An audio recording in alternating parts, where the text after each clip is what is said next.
Papunta sa Guangali Beach at night. Sabi walang katao. Parang bagong trend to. Pero parang tagal na rin. Pero wala lang talagang masyadong tao sa Busan, konti lang. Pero madami pa rin.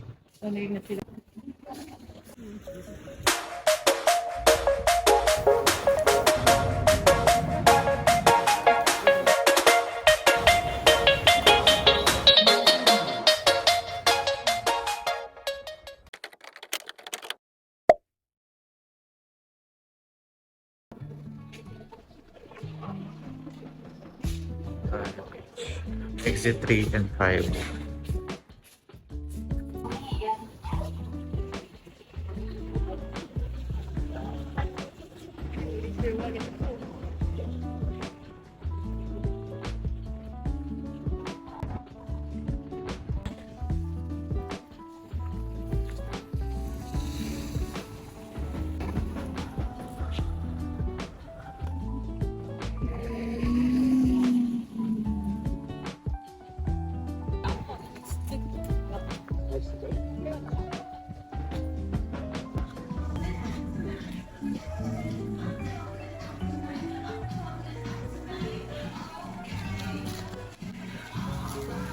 Cheeseburger,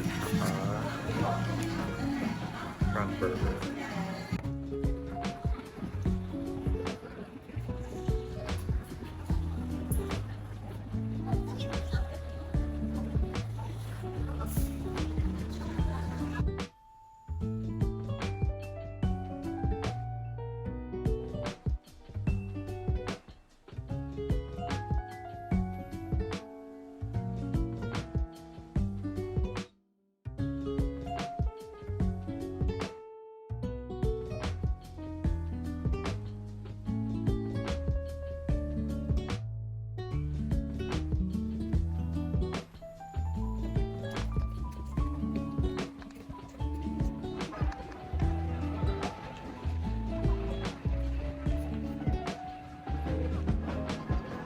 Ganda.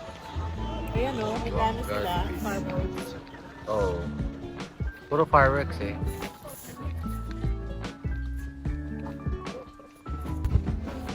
Oo, umiilaw na siya oh. Tingnan mo.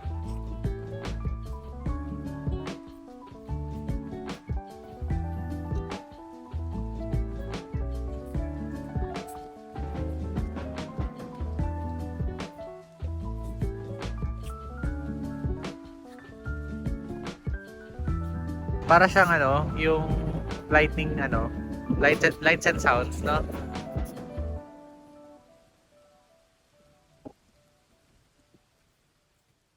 Ay, lamig, grabe.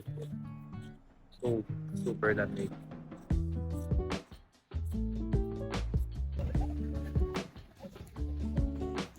Ano ba sabi? Ano yung day ba? Dito. Parang ano? Ganda rin ang buhangin nila. Sa Dolomite na. Sa Sokcho Beach, alam ko parang man-made. Kasi nung pumunta ako ng Sokcho, parang may ginagawang ano doon.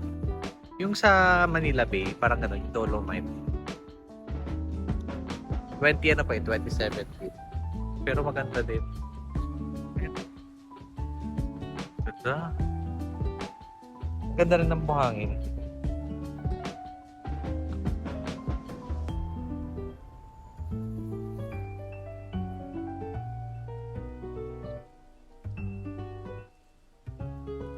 Dami papapicture mga kuya. Korean, feeling ko Guangali Beach yan. Parang gusto ko hawakan yung tubig kung malamig talaga. Gusto ko i-try. Malamig.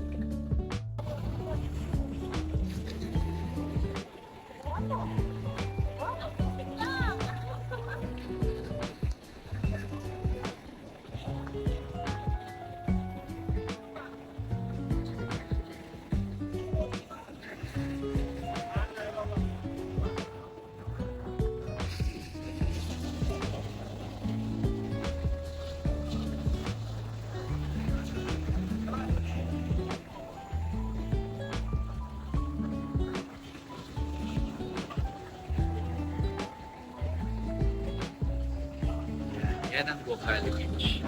Tapos, kita yung yung light na Jonathan Light. Ganda rin. Ganda. So nice.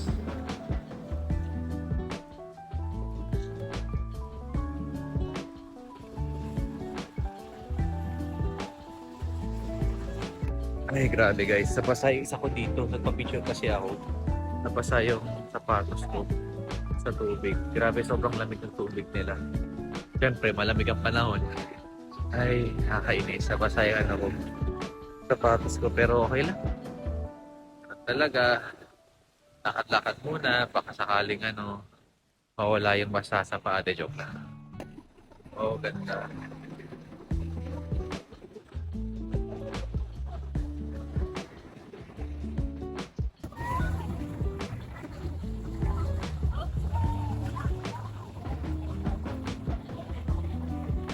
Wangali Beach.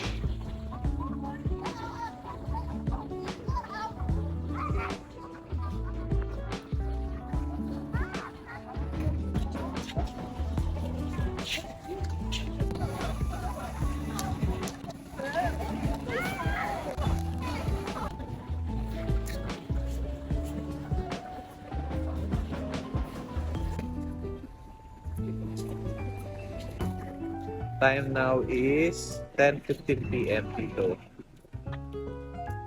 So, dami pa tao, lakad-lakad. Feeling ko hanggang midnight na siya.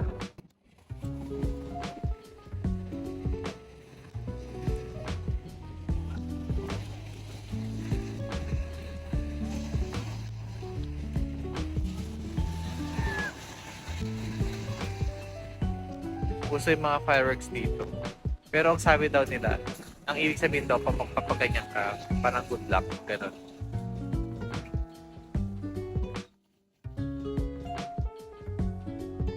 So, pumunta kami sa Mila something. Dun. Habang maaga pa. Mga 10:15 p.m. na dito. Sulitin ang gabi. Ayan o. Hindi, kita yung mga kulay o.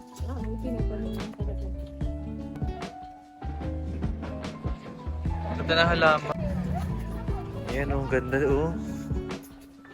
Nice.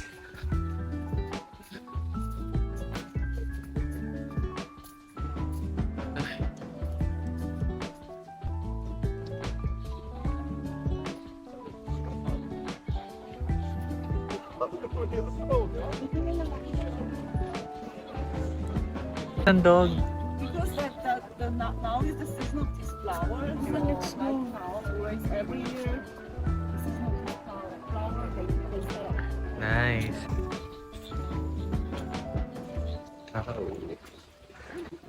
Alam nyo na guys, saan nyo ito pupuntahan ha? Sa Gongali Beach, sa dulo. Sa bandang kaliwa. Dulo kaliwa.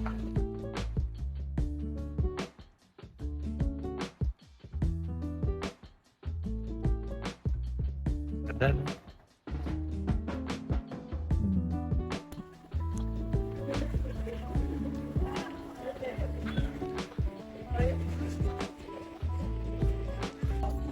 So, Milak Beach Park. So, Milak Beach Park, gilid lang ng Wangguli Beach. Yan. Tapos punta namin yung dulok yun.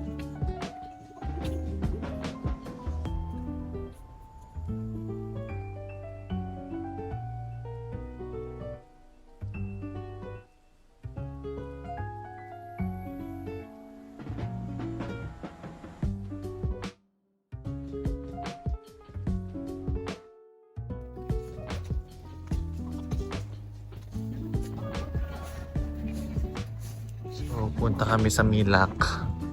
So, may mga inumin dito. Yan.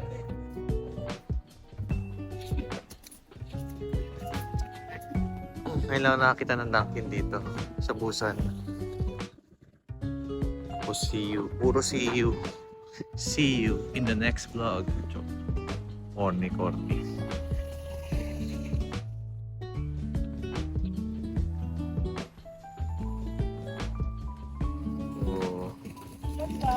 yan yun. Ito yun. Milak Waterside Park. Our last destination for today. Bago bumalik sa subway.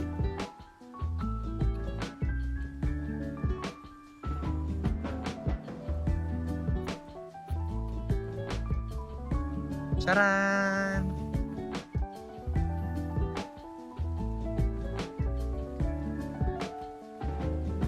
Oh. Okay naman ah. Kaso parang under construction. Pupupo ka lang dito oh. Oh. Milak Waterside Park. Tapos doon yung bridge.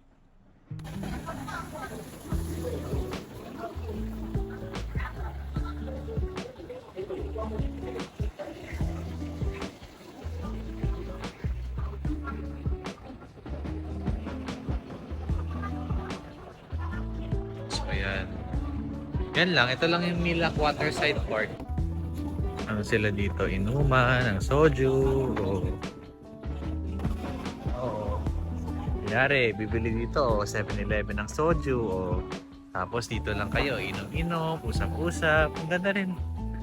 Okay din. Palipas oras. Pero syempre, ang subway hanggang 12 lang kung gusto nyo makauwi na makauwi or kung malapit yung hotel nyo dito, much better, di ba? Ayun. Wow. Ganda ng market nila. Ayan, dito yan sa Milak.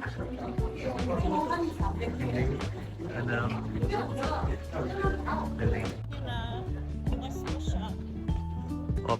Open pa siya.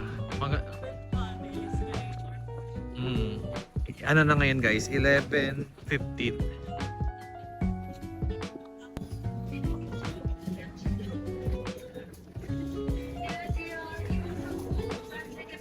Actually, nahuli kami sa train kaya nag-bus kami 1003 going to Somyan Station.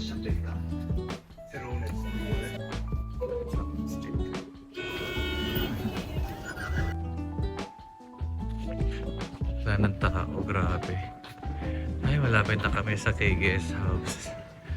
Iano pa pala natin yung room tour. Teka. Saan ba nagkamali tayo? Ano ba yan? Naloko na. Ito pala sa kabila pala, mami. Akala ko dito. Ay, dito pala. Wala na, Diyos ko. Aakit na sana tayo. Sabi ko, bakit walang KGS House? Ito. Ito, ma. Ito. Ito na. Nandito pa yung ano mo. Oh. Ito pala. Oh.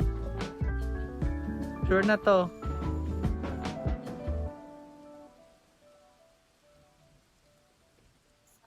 Akala namin doon. Dito pala. Sobrang antok na. Alauna na pala. Alauna na madaling araw. Oo. Yeah. Sure.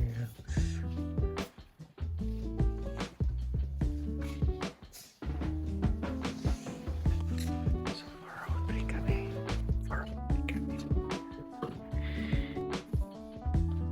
Okay. So, ayan yung ano namin, yung room. Maliit lang siya, sobrang liit pero pwede na siya. Comfy na. 1-3 per night lang. Sa rate natin 1-3.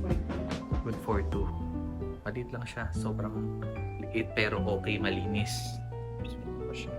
Yung ano, sapatos. Sobrang liit din ng CR pero okay siya. Okay. Share ko lang guys, itong MD na to na nabili namin sa Jeonju. Promise guys, sobrang sarap.